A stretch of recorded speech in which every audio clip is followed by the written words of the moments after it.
Le volume des solides, troisième capsule. Le but de cette capsule, c'est de travailler sur le volume des pyramides et du cône.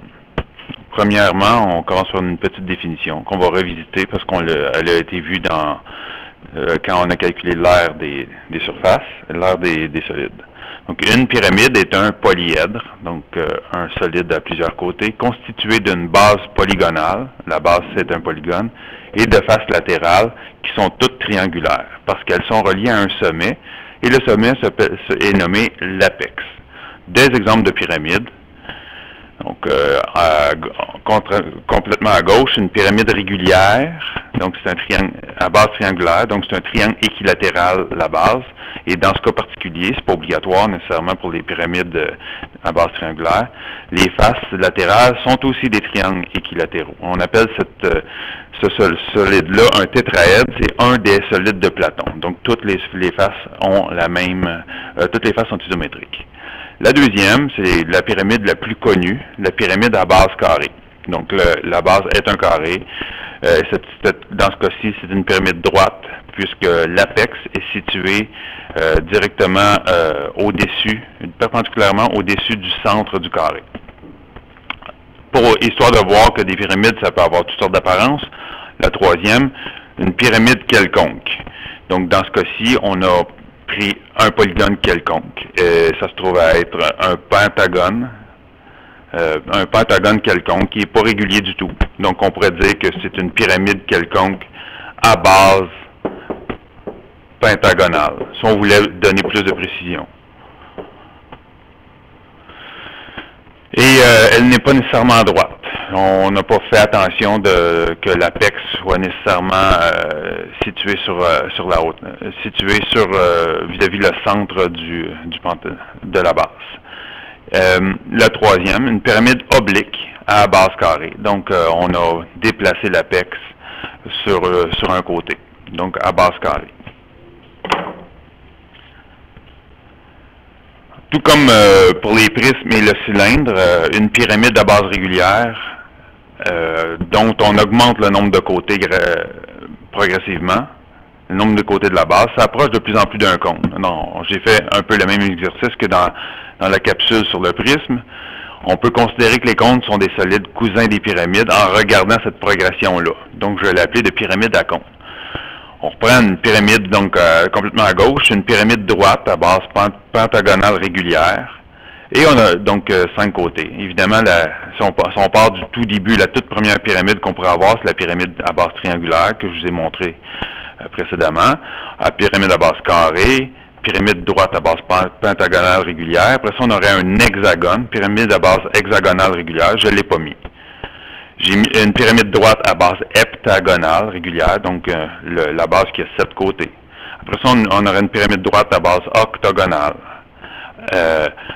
Après ça, 9 côtés, 10 côtés, décagonale, 11 côtés, 12 côtés, c'est celle que nous avons ici, dodécagonale, pyramide droite à base dodécagonale régulière. Et ainsi de suite, on augmente progressivement le nombre de côtés.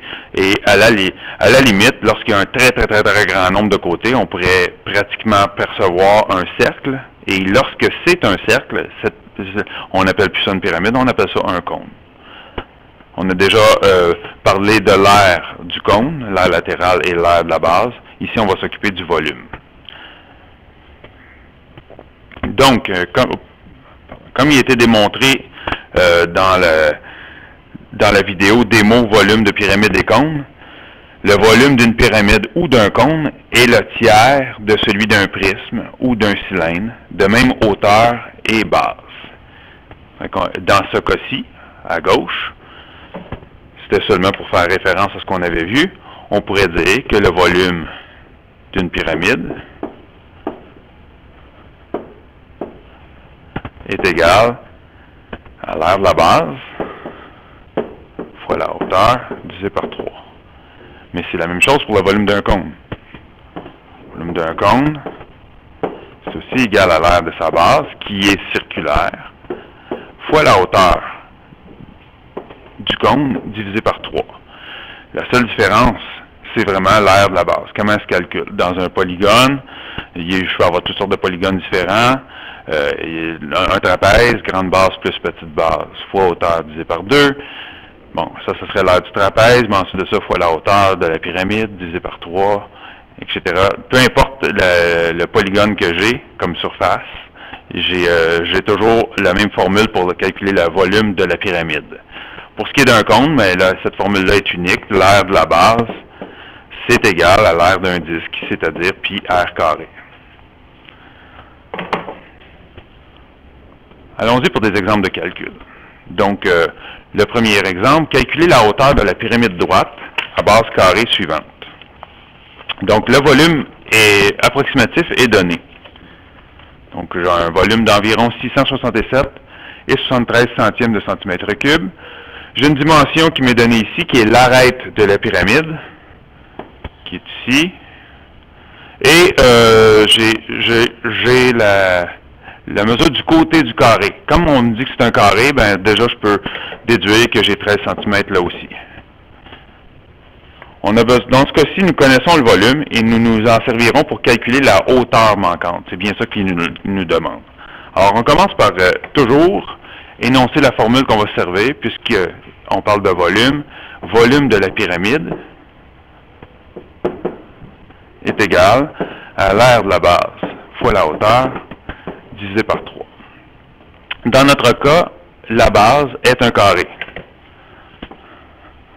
Donc, l'aire de la base d'un carré, la formule pour calculer l'aire d'un carré, c'est côté au carré. On va multiplier ça par la hauteur de la pyramide, divisé par 3. La différence, c'est qu'on ne connaît pas la hauteur de la pyramide. On connaît le volume, on va s'en servir. Donc, je remplace ce que je connais. 667,73 centièmes de centimètre cube est environ égal à mesure du côté au carré, qui est 13 cm, qu'on va mettre au carré, fois la hauteur, ce que je cherche, je vais le mettre en vert pour bien la voir, divisé par 3. Alors, dans mon cas, comme dans d'autres cas que je vous ai montré avant, on doit isoler la hauteur. Donc, on va tour à tour effectuer des opérations qui vont annuler les autres opérations qui ont été faites. Alors, en premier lieu, on pourrait annuler la division par 3 qu'on retrouve dans le membre de droite, en faisant l'opération inverse, multipliant par 3. Ce qu'on fait d'un côté, on le fait toujours de l'autre, ce qui nous permet d'annuler la division par 3. On obtient ceci. 13 au carré, c'est 169 cm². J'aurais pu attendre, mais je peux le faire tout de suite. Que multiplie la hauteur, que je cherche toujours, est égal au membre de gauche. 3 fois 677,73, ça me donne 2003 et 19 cm3. Je garde toujours deux chiffres après la virgule. Alors là, maintenant, pour trouver la hauteur, je n'ai qu'à diviser par 169 cm² de chaque côté. Je fais l'opération inverse qui a été faite, c'est-à-dire, c'est une multiplication, maintenant je divise. Ce que je fais d'un côté, je le fais toujours de l'autre. Ça me donne ceci. Donc d'abord, l'idée c'est d'annuler l'opération qui a été faite. La hauteur est isolée. La hauteur est environ égale à 2003,19 cm3 divisé par 169 cm². Comme on sait, lorsqu'on divise des centimètres cubes par des centimètres carrés, ça me donne, centimètre cube, c'est centimètres par centimètre par centimètre. Centimètre carré, c'est des centimètres fois des centimètres. C'est un petit rappel de nos propriétés des exposants que, finalement, c'est pour ça que ça va me donner une unité qui est des centimètres, une unité de longueur. Donc, centimètre, 2003,19 cm3 divisé par 169 cm² me donne environ 11,85 centièmes de centimètre. Donc, la hauteur de la pyramide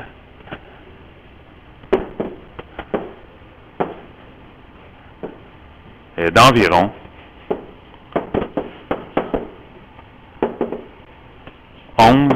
85 centièmes de centimètre. Voilà ce qu'on cherchait. Et on pourrait valider notre réponse en allant vérifier à l'intérieur. Donc, dans ce cas-ci, si on va voir un petit peu plus haut, on avait une dimension qui nous était donnée, qui était la dimension de l'arête de la pyramide. On n'en a pas eu besoin. Avec des calculs sur la relation de Pythagore, on pourrait aller valider la réponse qu'on vient d'obtenir parce qu'elle est supposée correspondre à cette arête. Donc, ce serait toujours une possibilité, quelque chose que je pourrais vous parler en classe. Deuxième exemple, le volume d'un cône. Donc, cette fois-ci, calculer le volume du cône droit. Je vais toujours commencer par énoncer la formule. Donc, le volume du cône, qui est égal à l'aire de sa base fois la hauteur divisé par 3. Donc, on commence toujours par la formule qui est la même que celle de la pyramide. Et là, on va un petit peu plus loin. On va spécifier, dans notre cas, l'aire de la base, c'est l'aire d'un disque, puis r carré, que multiplie la hauteur de la pyramide, toujours divisé par 3. Alors, je vais vérifier ce que j'ai et ce qui me manque. La hauteur de la pyramide, je l'ai, c'est 28 cm². 28 cm, pardon. Ça, c'est la hauteur de ma pyramide. Ensuite de ça, je cherche le rayon de la base. Le rayon de la base, je ne la connais pas. On pourrait retrouver la même chose ici. Le rayon, je ne la connais toujours pas, mais j'ai une relation, puisque c'est un cône droit, j'ai une relation entre le rayon et le rayon, la hauteur et l'apothème du cône. L'apothème ici est donné, c'est de 35 cm. Alors, par la relation de Pythagore, je vais aller trouver ce qui me manque. Donc, la relation de Pythagore dit que, donc, commençons par ça, par Pythagore.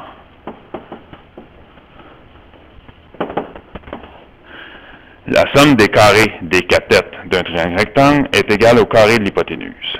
Dans notre cas, les cathètes du triangle rectangle sont 28 cm, qui est la hauteur de la pyramide.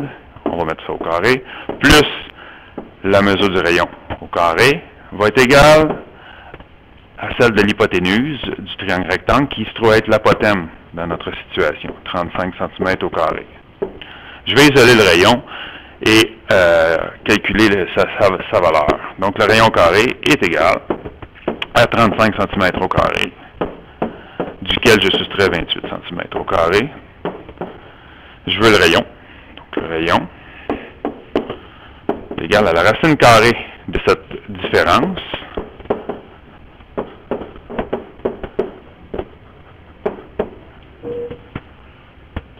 Et qui est égal, lorsqu'on la calcule, à exactement 21 cm. En effet, c'est les dimensions 21, 28 et 35 cm sont un des triplets de Pythagore. Vous savez, les mesures des triangles rectangles qui sont des nombres entiers. Je vous avais expliqué qu'il y en avait plusieurs triplets de Pythagore. Donc, on va juste ranger ça ici pour se faire de la place. On poursuit maintenant qu'on a trouvé notre rayon. On peut dire que le volume est égal à pi fois le rayon qu'on vient de calculer comme étant 21 cm, qu'on élèvera au carré, fois la hauteur qui est de 28 cm. Tout ça divisé en 3. Il est mieux ici de laisser la valeur exacte de pi. Si au besoin, on pourrait toujours prendre une valeur approximative, mais on va terminer ça par une valeur exacte. On pourrait dire donc que le volume du cône est égal à 21 au carré, que multiplie 28. Tout ça divisé en 3, ça donne 4116. Et le pi, je l'indique à côté comme si c'était une variable, centimètre cube. Voilà, c'est terminé.